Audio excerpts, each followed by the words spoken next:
my daughter said. You'll eat after everyone else. And something cracked inside me. Not anger, not shouting. Just a slow, clean break, the way old wood splits when the frost finally wins. I looked at the oxtail I had spent all morning seasoning, the night before actually, because you don't rush oxtail, not if you were raised right, and another 3 hours braising it low and slow until the meat fell from the bone the way it was supposed to. I looked at the table where everyone else sat. Then I picked up that pot, still hot, handle wrapped in a dish towel, and I walked out the front door. No one followed me. I didn't even hear a gasp. Just the dull scrape of forks against good china and a few grandchildren laughing, unbothered, unaware of what had just shifted in the room. The air outside hit me first. Cold, sharp, mid-November cold that gets up under your collar before you can brace for it. But it helped. Lord, it helped. The pot was heavy. The steam still rose from underneath the lid. But I didn't stop. I walked the 3 blocks back to my house holding that oxtail like I was carrying something sacred, because I was. I was carrying myself back home. Inside, everything smelled like pine sol and old paper. My house hadn't truly felt like mine since Vanessa convinced me to move in with her the previous year. "Mama, it just makes sense," she said. "You won't have to worry about the bills. We'll look after you." I should have known better. I have lived long enough to understand that nothing in this world comes without a cost. Not even your own dignity. I set the pot on my kitchen counter. The silence wrapped around me the way a good wool coat does. Familiar, earned, mine. No voices cutting across each other. No television blaring from 3 rooms away. No one asking where the hot sauce was or why I hadn't made cornbread too. Just me and the sound of the kitchen clock ticking. The one James gave me for our 20th anniversary, the one I hadn't wound in weeks because Vanessa said it was too loud. I made myself a plate. One of the old ones with the wide dark rim, the set my mother gave me when James and I got married. I spooned a generous portion of oxtail over white rice, ladled the thick gravy on top, the kind that coats the back of a spoon, and I sat down at my own table. I ate slowly. The meat was tender enough to give at a touch. The seasoning had gone all the way through, the way it only does when you've given it time and intention. It may have been the finest pot of oxtail I had ever made. No one told me so. No one interrupted me. And for the first time in years, I tasted every single bite. When I finished, I washed the plate, dried it, and put it back where it belonged. Then I sat in the chair by the window and watched the oak tree in the front yard sway in the wind. I used to rake those leaves every fall, every single one, while James stood on the porch pretending he was supervising. Now Vanessa said the yard was too much for me, said I might slip and break something. But she never once asked if I wanted help. She only told. She has always only told. I sat with Vanessa's words for a long time. "You'll eat after everyone else." Said it the way you tell the help to wait in the kitchen. As though 40-some years of being her mother, nursing her through fevers, pressing her Easter dresses at midnight, working double shifts so she could go to the college she wanted, counted for nothing at the table she set in the house I helped her buy. Vanessa always had a way of speaking that sounded like concern, even when it was instruction. She wrapped her orders in the language of logic, and for years I received them that way, as sense, as care. Until last night. I knew this moment had been building. I had felt it the way you feel weather changing in your knees. I just needed one clear sentence to finally see it. I thought about all the times I had gone quiet. All the times I told myself it wasn't worth the argument. When she corrected me in front of Darnell for the way I'd loaded the dishwasher, her dishwasher, in her house, that I cleaned every single day. When she told me not to wear my church hat to her friend's birthday dinner. "Mama, it's not that kind of event." When she suggested, gently, the way she does everything that cuts, that I should start thinking about end-of-life arrangements. I was 78 years old and still walking without a cane, and my own child was talking to me like I was already a burden being sorted. But then I thought about Renee. Renee had been gone 10 years now. She was my quiet one, my steady one. The one who showed up on my doorstep with a pot of soup when my arthritis flared without me having to ask. The one who called every Thursday evening just to talk, not to report, not to manage, just to talk. She had left behind a daughter though. Kayla. Sweet, watchful Kayla. Old enough now to see past the performance this family had perfected. I wondered what she thought when she heard her grandmother had walked out the front door with the main course under her arm.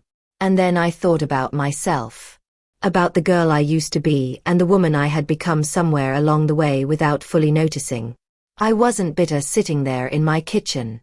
I was just tired. Tired of existing in someone else's version of my life. Tired of being spoken to like a responsibility rather than a person. Tired of confusing being needed for being loved. I stood up, went to the pantry, and found a pen and a notepad. There were things that needed to be done. Not all tonight, but soon. My name was still on the deed to this house. My savings were still in my own accounts. I still had authority. I had simply forgotten to use it. The streetlights came on outside. Somewhere across town, Vanessa was probably standing in her kitchen realizing the oxtail was gone and her mother along with it. Maybe someone was asking where I'd disappeared to. Maybe not. It didn't matter. Tonight I would sleep in my own bed. I would answer to no one. And tomorrow I would begin making decisions. Not as someone's obligation, but as Mamie. The phone rang twice that night.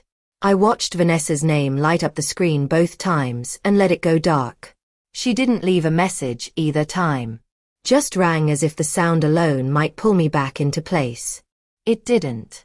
I slept better than I had in months. The deep kind of sleep that comes when the weight you've been carrying finally gets set down. I woke with the first light, the way I always have, though there was no child to dress, no school run, no breakfast to lay out for people who never looked up from their phones. I sat at the kitchen table with a cup of strong coffee, not the weak kind Vanessa kept in the house for her nerves, and a plate of leftover oxtail, cold now and even richer for it. I didn't heat it. I didn't fuss. I just ate it the way it was, quietly, in my own time, while the morning held still around me. By 8 o'clock I had made a list. Check the bank accounts. Call the lawyer. Go through the documents Vanessa helped me organize last spring. The ones she said were just for my convenience. The list was short, but it was real. And it was mine. I pulled the folder from the shelf, the one I'd labeled House and Finances in my own handwriting. Inside, receipts from repairs I had paid for on this house. Utility accounts, most now in Vanessa's name. Little notes from her suggesting we consolidate, streamline, simplify, words that all meant the same thing when you looked at them plainly. They meant shift this out of your hands and into mine. I remembered the day she convinced me to add her to my checking account. Just for emergencies, Mama. Just so somebody can handle things if something happens. I thought I was being practical. That is how it starts, isn't it? They don't take everything at once. They take a little, then a little more, until you reach for something and find it's no longer where you left it. I opened my email and found the bank's website. I had let Vanessa handle the logins too often, but not today. I reset the password. I answered the security questions, thankfully still the ones I'd chosen years ago, and there was my balance. Still there. Still mine. I wrote down the branch address. I wanted to sit across from a real person. I wanted paper records and printed statements and signatures in ink. No more shared access for convenience. Just my name. Just my account. I looked up from the notepad and saw the photograph still stuck to the refrigerator door, one of the few I hadn't packed when I moved out. Renee and I in the backyard, Kayla between us no more than 6 or 7, both hands full of mint she'd pulled straight from the pot on the porch. We were all three laughing, not posing, not performing. Just real. That laugh. I hadn't laughed like that in a long time. I picked up the phone and dialed Kayla's number from memory. It rang twice. Grandma. Her voice came through warm and immediate, like light under a door. Hey, baby. A pause. Then, are you okay? Mama called me last night.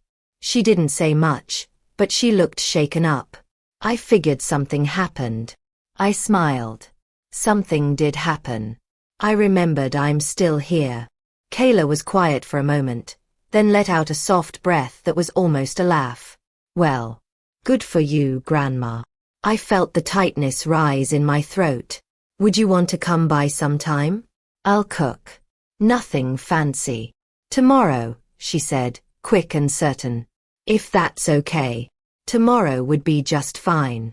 After we hung up, I walked through the house slowly, the way you do when you're relearning something. The curtains I'd sewn myself the summer before Vanessa started school. The ceramic lamp with the chip at the base that I refused to throw away because James had picked it out. The bookshelf full of paperbacks nobody ever borrowed but me. Everything had its place. Everything held a story. I dusted. I polished. I opened the windows and let the November air come through, cool and clean. The house exhaled with me. At noon I went out to the backyard and stood by the raised beds.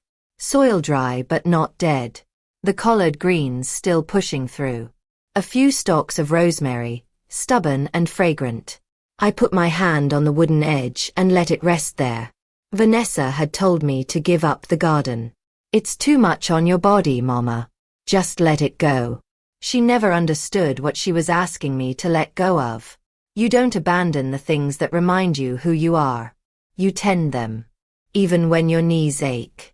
Even when your hands are slower than they used to be. Even when nobody else is watching. The phone stayed quiet for the rest of that day. And that was just fine. Renee used to say I was the strongest woman she knew. She'd say it at the strangest moments. When I fixed the kitchen faucet myself with a wrench in a YouTube video, or when I held James's hand through his last night and didn't fall apart, or when I went back to work 3 days after his funeral because the mortgage didn't care about grief. Funny thing about that kind of strength. The older you get, the more invisible it becomes.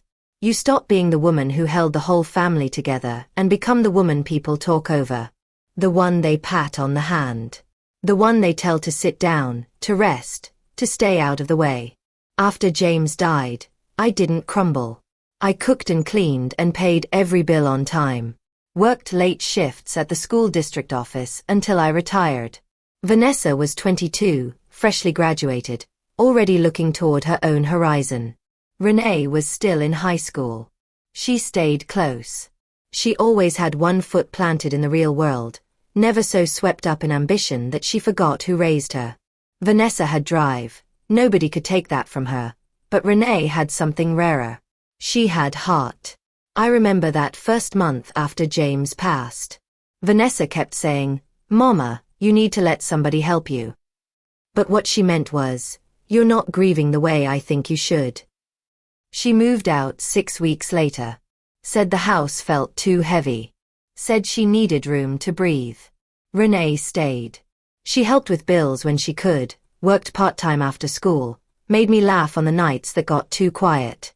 I used to catch her on the back porch talking to the sky the way some people talk to God, easy, familiar, like they'd known each other a long time.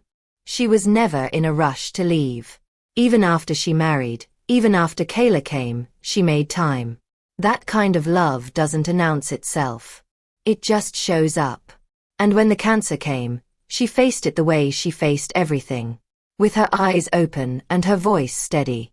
She called me before every treatment, not for advice, just because she knew I needed to hear her. When she died, Vanessa told me, "Mama, you have to be strong now for Kayla." But her voice had no softness in it. It sounded like an assignment. Kayla was 12. She went to live with Vanessa because I was, in everyone's estimation, too old to raise a child alone. I wanted to argue. I wanted to say I was still capable, still present, still her grandmother in full. But I didn't. I let it happen. And maybe that was the first real surrender, not to age, but to the idea that my judgment no longer counted. The years after that passed in a long series of quiet surrenders. I sold my car. "You don't need to be driving all over, Mama. We'll take you wherever you need to go." Except they rarely did. I stopped hosting Sunday dinners. It's just easier at our place. I stopped putting up my Christmas decorations. Let us handle it, you just relax. I stopped going to my garden club meetings. Mama, what do you need to be out in all that cold for? Each time I let something go, I told myself I was being reasonable, practical, gracious. But practicality has a sharp edge you don't always feel until you reach for something and find it's already been taken. Vanessa is not cruel in the ways people expect cruelty to look. She doesn't raise her voice. She doesn't hit. Her tools are subtler than that. Silence, suggestion, the slow withdrawal of acknowledgement. She is a master at minimizing. If I told her something hurt me, she would blink slowly and say, "Mama, I didn't mean it that way." As if my hurt was a misunderstanding on my part. As if my feelings were a translation error she couldn't be bothered to correct. That is what made Sunday night different. You'll eat after everyone else. She didn't say it with malice. She said it with efficiency. With a coldness so practiced it passed for common sense. I wasn't a guest. I wasn't even family in that moment. I was staff. And when I stood up, lifted that pot, and walked out the front door, she didn't say a word. Not a murmur. Not a mama, wait. Just silence, which told me more than any argument could have. The morning after Kayla's visit, I went through the folder again more carefully. There were automatic transfers I hadn't authorized in any way I could remember clearly. A monthly amount going to the children's school. Smaller charges I didn't recognize. Subscription services I'd never signed up for. A household contribution that was never itemized, never discussed, simply set in motion. I hadn't asked questions. I had told myself family takes care of family. I had told myself Vanessa had done so much by letting me move in. Now I could see plainly what I hadn't let myself see before. She hadn't built a home for me. She had built a system around me. Quiet, efficient, and almost invisible. I called the bank branch directly. "Yes, Mrs. Mamie Johnson," the young man said after I'd confirmed my identity. "You're still listed as primary holder on the savings and the joint checking. How can I help you today?" "I'd like to make some changes," I said. "But I'd rather do it in person." "Of course. Do you need any accommodations?" "I can walk just fine. Thank you. What time do you close?"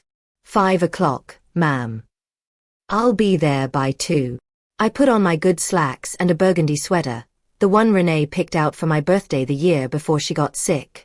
I pinned my mother's brooch at the collar, the gold one shaped like a magnolia blossom, and picked up my leather pocketbook, the one I'd carried for 15 years because it still worked and I didn't need a reason beyond that. Then I walked to the bus stop on the corner. It felt good to stand there and wait. No one hovering. No one offering to drive me as though I were cargo. Just me out in the open air, part of the ordinary world, doing something for myself. At the bank, the young man who'd answered the phone was waiting at the counter. His name tag read Kevin. He smiled politely, but his eyes held that look, the one people give older women in public places, half patient, half braced for confusion or tears. I gave him neither. "I'd like to remove an authorized user from 2 accounts," I said, placing my ID flat on the counter. "And I want to review every automatic transfer currently set up." He blinked once. "Yes, ma'am. If you'll follow me." 10 minutes later I was seated at a desk signing forms with a steady hand. Kevin walked me through each item on the screen. A recurring transfer of $450 monthly to a private school tuition account. I hadn't known the amount. I hadn't known it had been set to automatic. "Cancel it," I said. He paused. "There are also smaller transactions, subscriptions, a rideshare account, some home service charges. Do you recognize these?" "No." "All of them." "Cancel everything." He nodded and began typing. "You'll receive confirmation emails. Would you like to update the address on file?" I handed him a slip of paper with the new email address I'd made that morning. He looked at it, then back at me. "Mrs. Johnson, if I may, this is a significant set of changes. Would you like us to flag the account in case someone attempts to restore access without your authorization? I looked at him directly. Yes. Flag it. When we finished, he walked me to the door. Is there anything else I can do for you today? You've already done more than you know, I said. Outside, the wind had picked up. I pulled my sweater close, but I wasn't cold. My whole body was humming, not from adrenaline, but from the particular satisfaction of knowing exactly where you stand. For the first time in longer than I could honestly say, I knew precisely whose name was on what. And that was only the beginning. The lawyer's office smelled like lemon polish and old paper, the kind of smell that means somebody takes their work seriously. I had been there once before years ago, when James and I drew up our wills after his first heart scare. The building was the same. Narrow hallway, scuffed baseboards. The receptionist was new. The chairs in the waiting area had been reupholstered. The kind of change nobody mentions but everybody feels. Mrs. Johnson, the receptionist said warmly. Mr. Abrams is expecting you. He stood when I entered the office. A tall man, grayer than I remembered, but with the same firm handshake and the same quality of attention that had made James trust him years ago. Mamie, he said, gesturing to the chair across from his desk. It's been too long. Yes, it has, I agreed. But I'm here now. He sat and folded his hands. What brings you in? I want to revise my will, I said. And I want to set up a trust for my granddaughter. He nodded once, no hesitation. All right. Tell me what you have in mind. You remember Renee? Of course. She's been gone nearly 10 years now. She left a daughter, Kayla, 22 years old. I want everything I have to go to her. Not to my other daughter. He didn't flinch. We can do that. And I want those assets protected while I'm still living, I added. Kayla is young, but she is the only person in my life who has treated me like I still have sense. I don't want Vanessa, or anyone else, to have any access to anything in my name. Mr. Abrams opened his legal pad and began writing. We can establish a revocable living trust. You'll serve as your own trustee, retaining full control while you're living. Kayla would be named as successor beneficiary. When the time comes, everything transfers to her directly. No probate, no dispute. Good, I said. I also want any financial power of attorney currently in Vanessa's name revoked. He glanced up. Is that already in progress? The bank was notified this afternoon. Her access is gone. His pen paused. The corner of his mouth moved. Not quite a smile, but close enough. The trust should include the house, the accounts, any investment funds, everything you hold. That's exactly what I want. He made several careful notes, then looked up at me.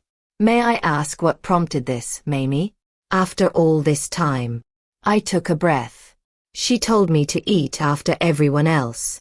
He held my gaze for a moment. Then he wrote it down.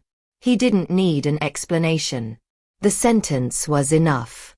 She's been managing things for years, I continued. Not badly enough to be called wrong.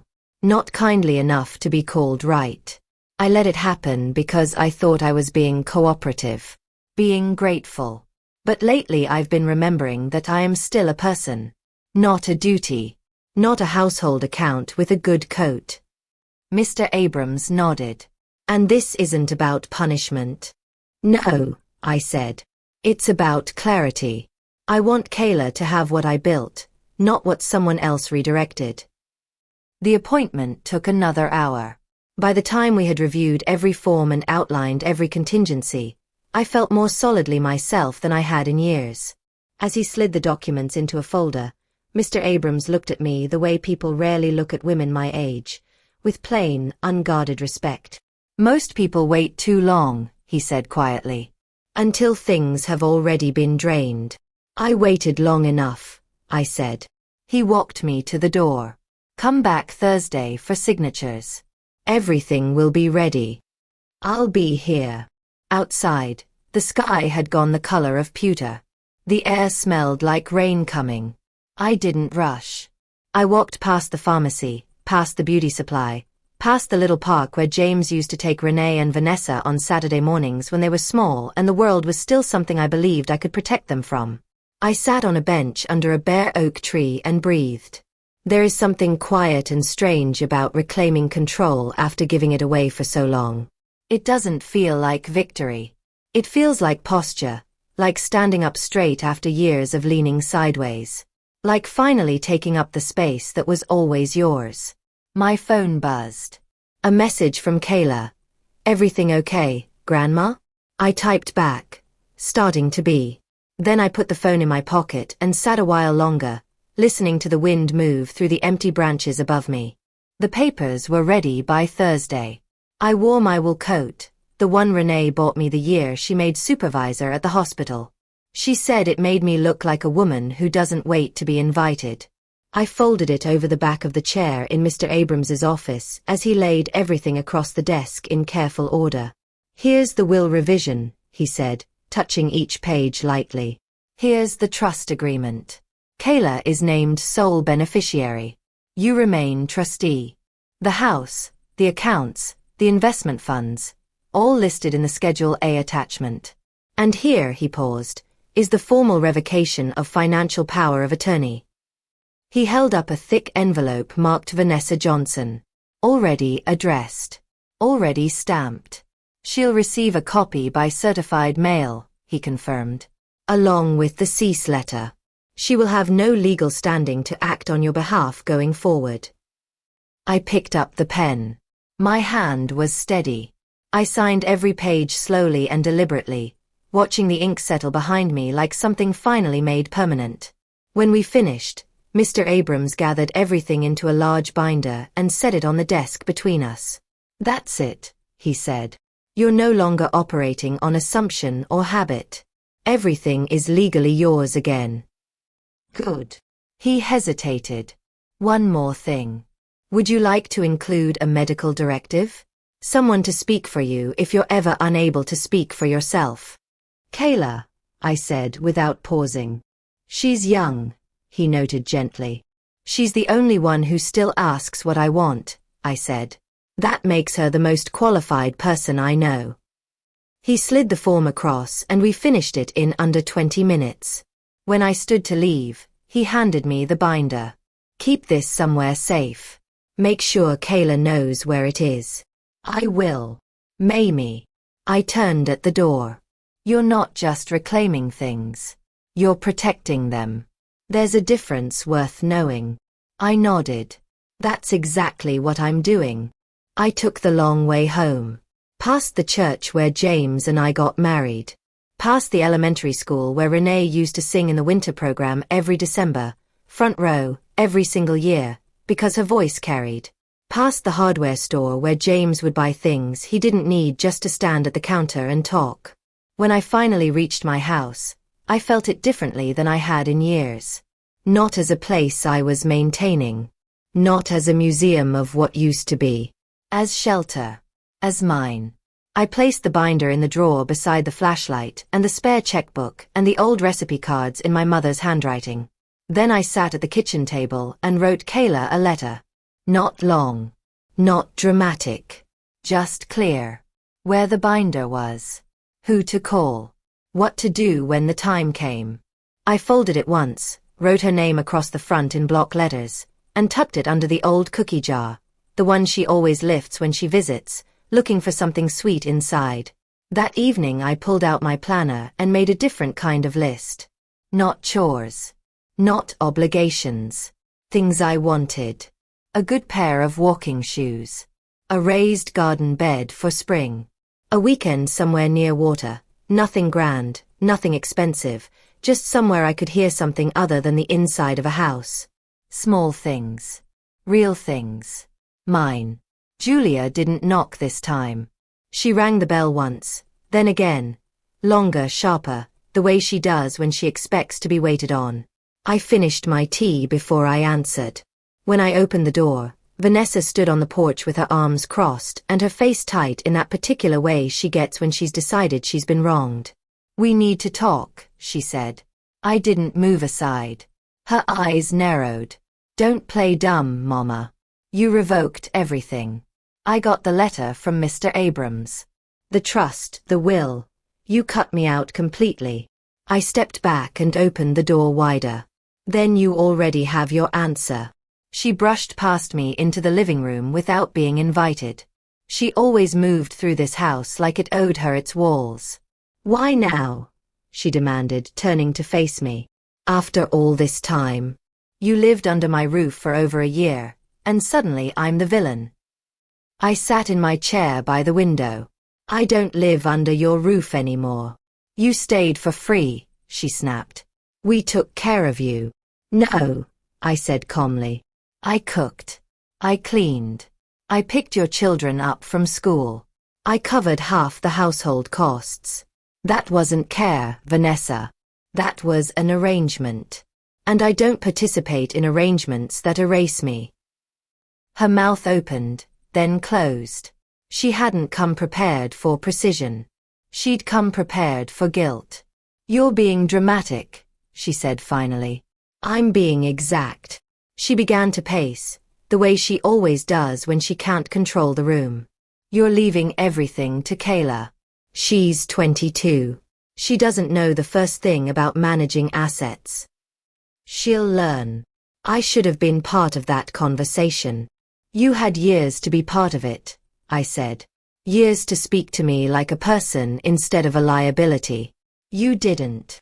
Vanessa stopped moving. For just a moment, something shifted behind her eyes. Not remorse exactly, but recognition. Then it closed again. I never meant to hurt you. You just didn't care whether you did. That's its own kind of answer. She flinched, but I held her gaze steady. All this time, I said quietly, you thought I wouldn't notice. You told me when to speak and when to sit and what to wear and when to eat. You dressed every instruction up as concern. But it was always control. You wanted your life to look orderly. And I was one of the things that needed managing. I was trying to keep things running, she said, her voice tightening. For who? The silence that followed told me everything I needed to know. After a long moment, she sat down across from me. Her voice dropped. You could have said something sooner. I did, I said. More than once. You heard me and decided it wasn't worth addressing.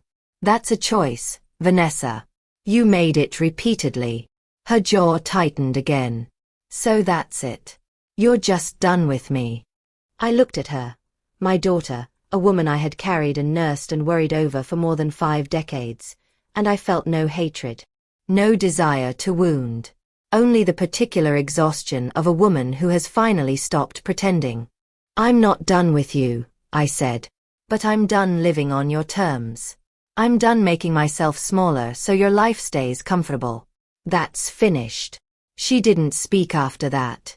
We sat in the afternoon light for a long time, neither of us reaching across the distance between us.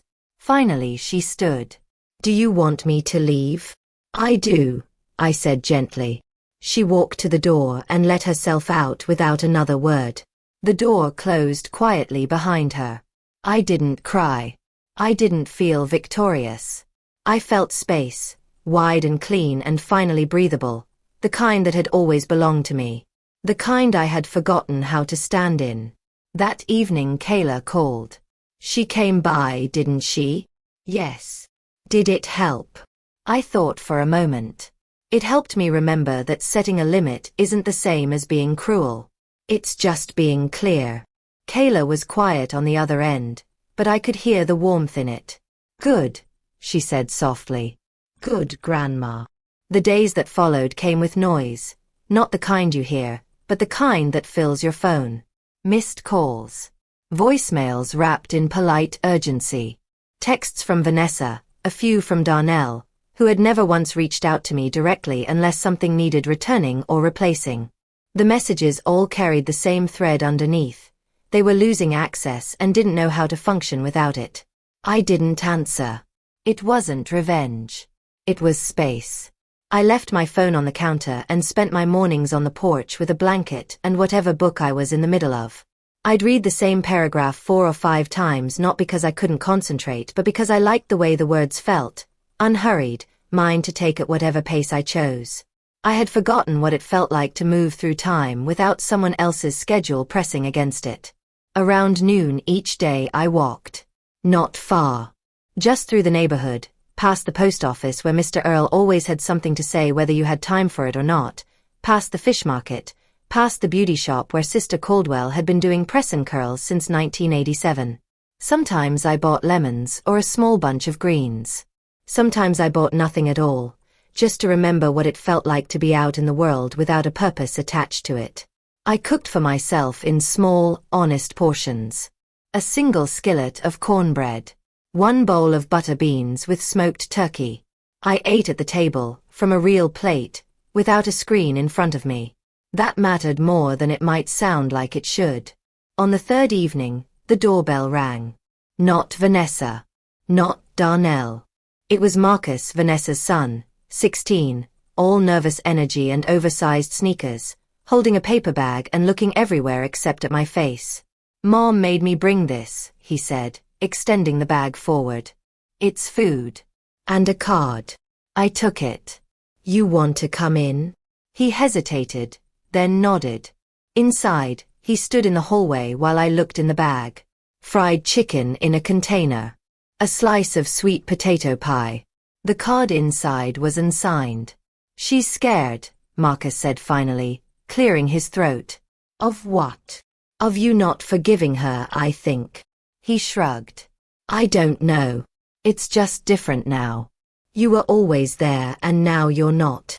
"That's what happens when people stop seeing you," I said. He looked at his shoes. Kayla, says you're not mad. Just tired." "That's right." He nodded slowly, taking in the room. The photographs. The quiet. The way the house smelled like something real. "It's different here," he said. "It smells like you actually live here." That made me smile. Probably the butter beans. He grinned, quick and genuine, the way boys that age only grin when they forget to be cool about it. Before he left, he stopped by the door. "Are we still family?" I looked at him. Still growing into himself. Still figuring out what everything means. "Always," I said. "But family and good sense aren't enemies. You're allowed to love somebody and still say no to them." He stood there a moment longer, then stepped forward and hugged me. Brief and slightly awkward, the way teenage boys do, but completely real. After he left, I sat at the table with the unsigned card. Just 1 word printed on the inside. Sorry. It wasn't enough. But I wasn't waiting for enough anymore. I was just living.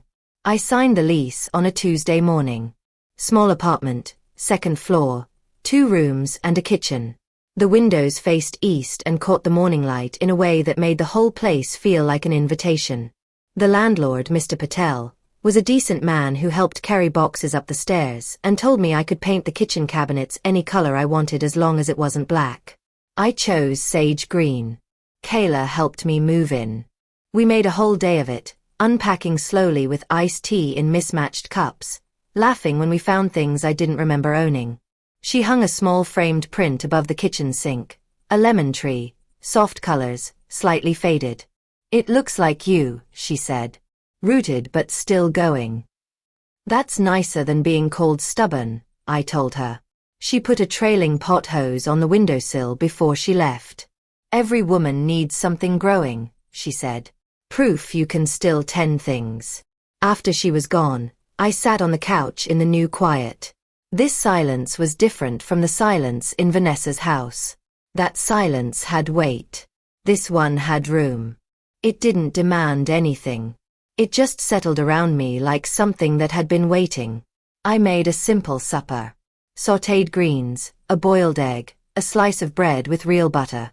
I ate it slowly, watching the shadows move across the wall across from me. No one commented on the menu. No one suggested it needed more. The next morning I met my neighbor.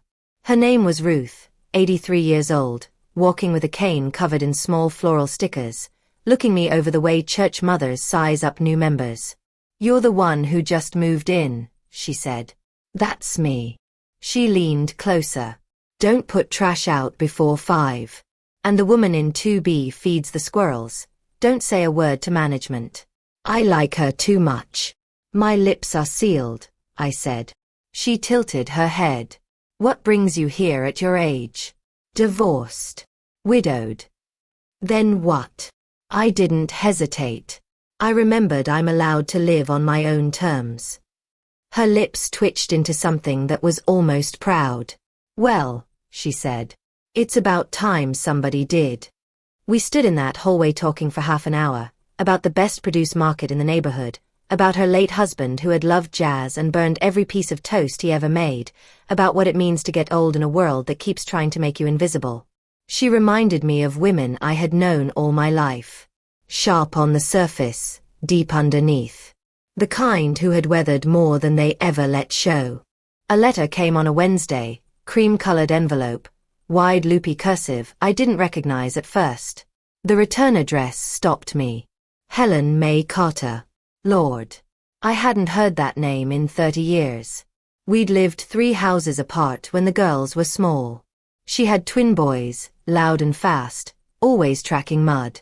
We used to sit on her back steps on summer evenings, drinking sweet tea while the children turned the yard into chaos. She moved when her husband got transferred up north. We said we'd write. We didn't. I opened the letter at the kitchen table. "Mamie," it began. "I saw your name in the church bulletin. They mentioned you'd spoken at a memorial fundraiser for Renee last spring." I couldn't believe it. "I'm so sorry it took me this long to reach out. But when I saw your name, I knew I had to." She remembered Renee. Remembered her drawing elaborate pictures on the sidewalk with chalk and calling them blueprints. She wrote about her boys, one teaching middle school, one working outdoors in the national forest. Grandchildren. A new hip. Slower now, but not finished. Near the end she wrote, "I still remember the woman who danced in her socks at your kitchen table on New Year's Eve. The one who said if the music is playing, you don't need a reason. I hope you've kept dancing. And if life took that from you for a while, it's never too late to start again." I set the letter down and sat with it for a long moment. Not sadness exactly. Recognition. I had forgotten that woman. She wasn't a dream or a distant wish. She had lived right here in this body with these hands, and I had let her get buried under decades of "is supper ready" and "mama, not now and you're just being sensitive."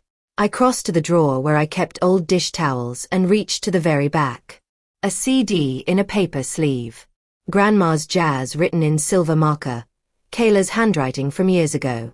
I found the old stereo, dusted it off, and held my breath. It crackled. Then it caught.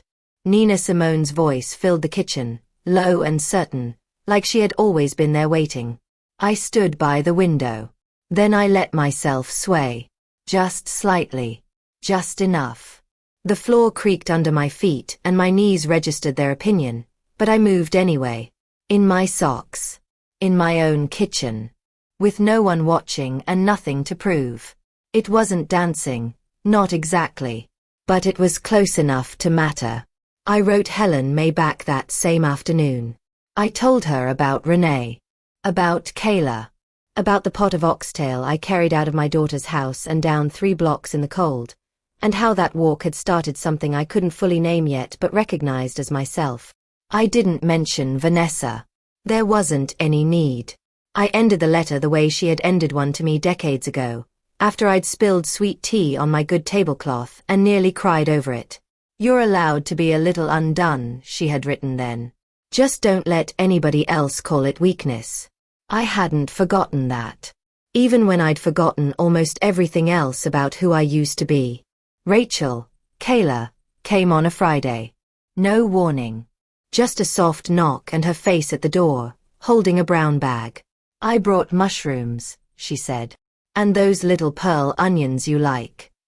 I was just about to make soup, I told her. "Perfect." She smiled.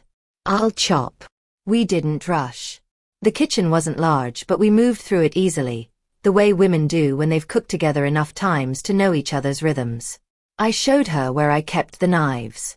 She peeled onions without complaining about the sting. I cleaned the mushrooms with a dry towel, gently, the way my mother taught me. Mom always rinses them under the faucet, Kayla said, watching me. Your mother never had patience for mushrooms, I said. She didn't argue. Just nodded and went back to her onions. We worked in a comfortable quiet, broken only by the sound of the pot coming to a simmer and the occasional car passing outside. She found the bowls without asking. Set the table without fuss. When we sat down, neither of us reached for our phones. She tasted the soup and closed her eyes. Grandma, this is something else. It's just soup, baby. No, she said. It's yours. That's the whole difference. We ate slowly. She dipped her bread into the broth the way I'd always done it, and watching her do that quietly, without thinking, made my chest ache in the best possible way. When the bowls were nearly empty, she looked up at me. Do you think I'll end up like her? No bitterness in it. Just the question, bare and honest. No, I said. You already asked the one question she never could. Kayla turned her spoon in her hand. She's been texting me. Wants to talk. Do you want to? She thought for a long moment. Not yet. I don't trust what she's after. You don't owe her more than you have, I said. She exhaled like something had been released. Not because I gave her permission, but because I said the true thing out loud. After supper we washed up together. She dried. I rinsed. When we finished, she sat on the floor in the living room with her back against the couch the way she used to sit as a little girl. I used to think you were just quiet, she said. But now I think you were just careful. I had to be, I told her. Why? Because when the world doesn't ask what you think, you learn to watch first, to measure, to wait until you're sure. I paused. Now I'm learning to answer before anyone asks. She smiled at the ceiling. I want to be like that. You already are, I said. You just don't know it yet. She left around 9. I cleaned the counter, folded the dish towel over the sink handle, poured myself a small glass of red wine and sat by the window. The street outside was quiet. The lamp across the way cast a soft circle on the wet pavement. I didn't think about Vanessa. I thought about soup. About the sound of Kayla dipping her bread into the broth without thinking about it. About how some things, once properly tended, don't need rescuing. They just need room and time. The morning I turned 79, I found a note taped to my door. Happy birthday, Mamie. You remind me who I want to become. No signature. But I knew. I made myself pancakes. Just 2, with butter and a little cane syrup and half a banana on the side. I ate them at the table while the morning light moved across the floor. Then I opened the drawer where the binder lived, pulled it out, and added one last letter. Short. Clear. Folded once. Kayla, what I have is yours. Not because of blood alone, but because of the way you showed up. You never tried to manage me. You just met me where I stood. That is love. That is what I want to leave behind. Don't let anyone teach you otherwise. I placed it behind the will and closed the binder. Then I went and sat on the porch to watch the morning do what mornings do. A mail truck passed. A boy on a bicycle wobbled by, backpack threatening to tip him sideways. The neighborhood went about its business, unbothered by my peace. I wasn't waiting anymore. Not for an apology. Not for understanding. Not for the version of motherhood I never fully got to live. I had what I needed. I had Kayla. I had mornings and music and the smell of something good simmering on my own stove. Sometimes healing isn't a wave that knocks you over. Sometimes it's a quiet walk back to yourself. And if you've been reading this, if you've ever felt invisible in a house you helped build, or small in a life you once moved through with your whole chest, let this be your reminder. You don't need anyone's blessing to come back to yourself. You just need to begin. So begin. And if this story found you when you needed it, pass it to another woman who needs the reminder. Your worth was never anybody's to decide.